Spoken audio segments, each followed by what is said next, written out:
Hey, welcome back to my YouTube channel. I am Xavier Smith, and today I'm going to teach you how to perform synthetic division.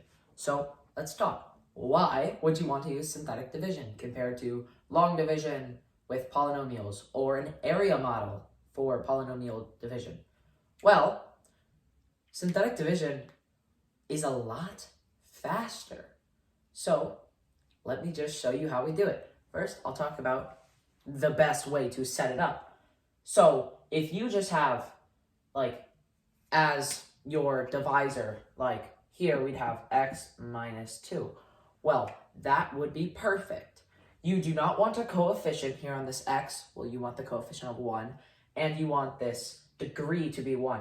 So that'll just look like x minus or plus something equals 0. So when you solve for x, you'll just get x equals a constant.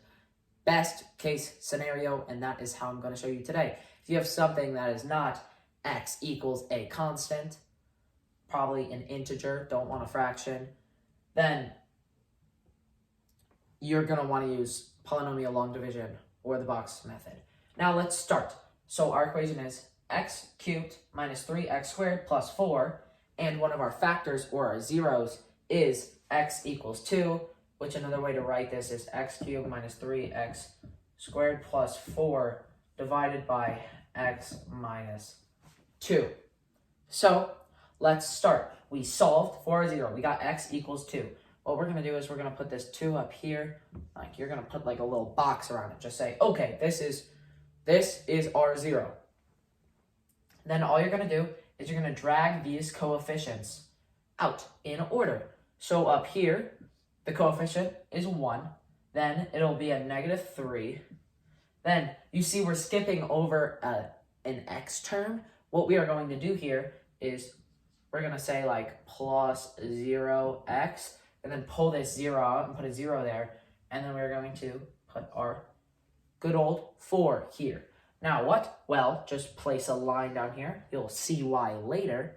Now, after you have this, you have your 0, and then you just have your coefficients in order. Remember to place a 0 if one of these degrees is missing.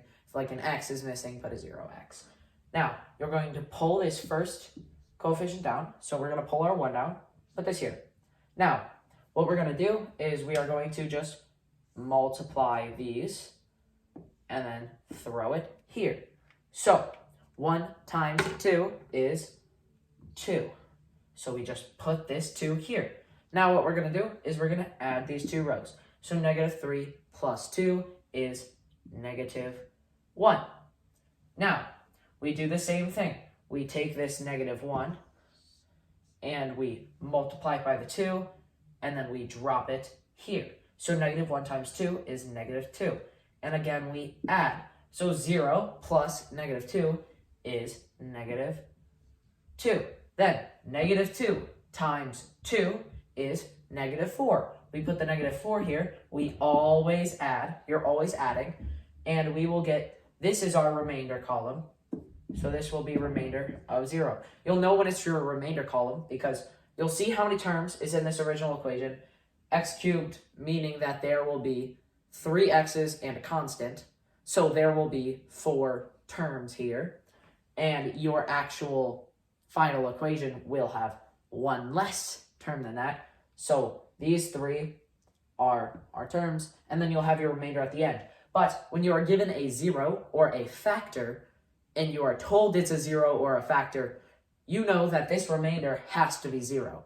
If it's a factor, of course it's going to be 0 because it factors out. So now what do? Well, we take 1 less than this degree, because you're dividing this by x, x cubed divided by x, well, that's x squared.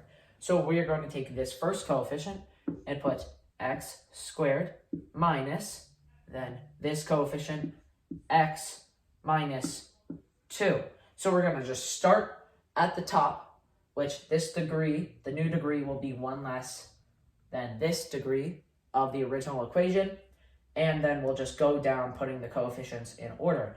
So now we have x squared minus x minus 2. Thank you for watching. That is synthetic division. And if you were asked to fully factor this out now, you do, well, x minus 2 times x squared minus x minus 2 is like x minus 2 times x plus 1.